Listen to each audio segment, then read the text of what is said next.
Before the castles, the wands, the spells, and the billion-dollar franchise, before the world knew the name Harry Potter, there was a woman sitting alone in a cold apartment, no job, no money, no hope, a baby asleep next to her, and a story burning inside her heart. Her name is J.K. Rowling, and her story. Joanne Rowling was born in Yate, England in 1965. From the very start, books were her escape. She used to write stories and read them to her little sister. While other kids played outside, she was in her room, writing, dreaming, creating entire worlds. But real life wasn't magical. Her mother was sick with multiple sclerosis. Her father grew distant. The family struggled. And Joanne, though incredibly bright, was introverted, sensitive, and often bullied.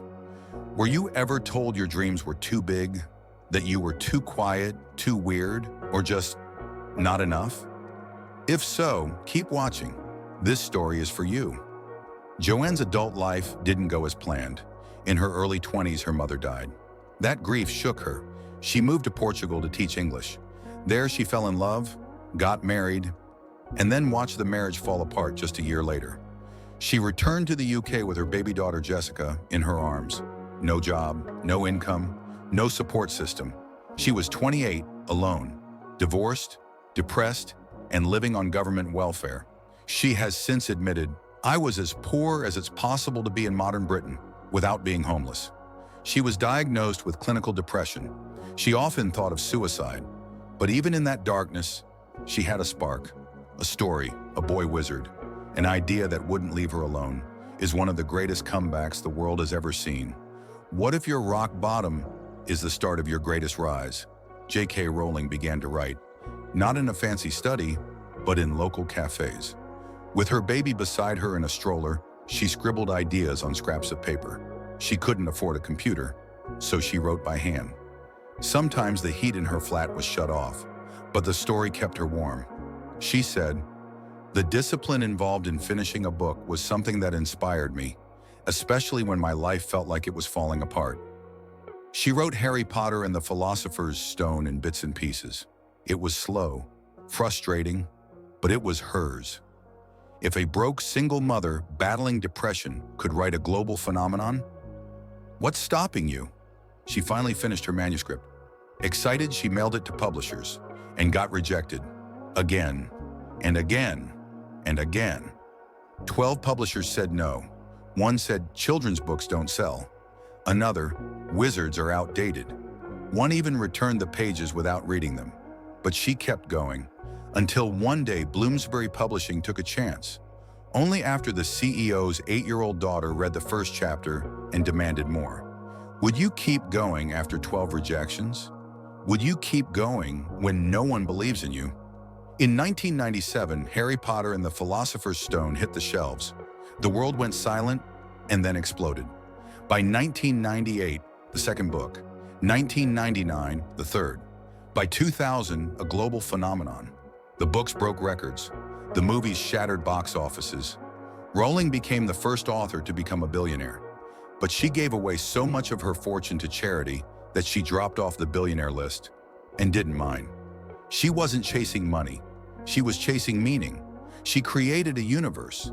She gave the world Hogwarts, courage, friendship, loyalty, and love. And those terrifying Dementors, they were inspired by her own battle with depression. In 2008, Rowling delivered a now-famous commencement speech at Harvard. She said, "Failure meant a stripping away of the inessential. I stopped pretending to myself that I was anything other than what I was." Her advice wasn't about chasing success. It was about embracing authenticity, failure, and resilience. What would happen if you accepted failure, not as an end, but as a new beginning? Maybe you're watching this from your own rock bottom. Maybe you're broke, rejected, alone, lost, just like J.K. Rowling once was. But listen, you're not done. Every great story has a moment of darkness before the light. Every hero suffers before they rise. Rowling didn't just create magic, she was magic, because she kept believing, even when the world didn't. After her rise to fame, J.K. Rowling didn't stop struggling. She simply learned how to carry the weight differently. Fame brought its own challenges: online abuse, tabloid attacks, criticism from every angle. People began to scrutinize everything, not just her writing, but her existence. And yet, she never stopped being real. On Twitter, she spoke up for causes she believed in. She donated hundreds of millions to children's charities, MS research, and single-parent support groups. She stayed grounded, remembering the woman she was before the fame. Would you still chase your dream, even if success didn't solve everything? Could you handle the pressure that comes with finally winning? Are you preparing yourself not just to succeed, but to stand for something? Think about it. A single mother, scribbling in cafes, created a story that taught generations how to hope. Harry Potter wasn't just about magic wands and spells. It was about choosing love over hate, friendship over fear, courage over comfort, and light, even in the darkest of times. Happiness can be found even in the darkest of times, if one only remembers to turn on the light. Rowling didn't just change literature, she changed lives. Students who never picked up a book before became readers. Kids who felt alone found comfort in characters like Luna Lovegood and Neville Longbottom. And millions began believing that they too could be brave, even when they were scared. Let's go back to those 12 rejection letters. At the time, they felt like closed doors. But really, they were just wrong doors. Imagine if Rowling had stopped at the 11th rejection. Imagine if she believed the agents who said, "Nobody wants to read this." There would be no Hogwarts, no Hermione, no Harry, no Rise Up video right now. Every no brought her one step closer to the right. Yes, let's go back to those 12 rejection letters.